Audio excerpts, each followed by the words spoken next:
Eitt af því sem gerði það að verkum að goðaveldið styrktist og auðugustu goðarnir og valdamestu, eins og við höfum getið urðu æ voldugri, var tíundarskatturinn sem var komið á 11. öld.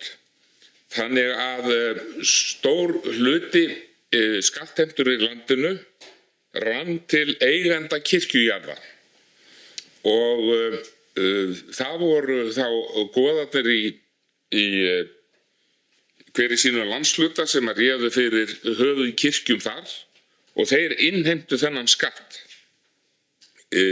Kirkjuveldið, það er að segja kaþólska kirkjan, hafði áhuga á því að þessu yrði breytt á þann hátt að tíundarskatturinn af kirkjujörðum rynni til hennar og þetta var ein af ástæðum þess að uppkom þessi harðvítuga deila sem að setti mjög svip sinn á Sturlungaöldina, deilan milli kirkjunnar og goðaveldisins.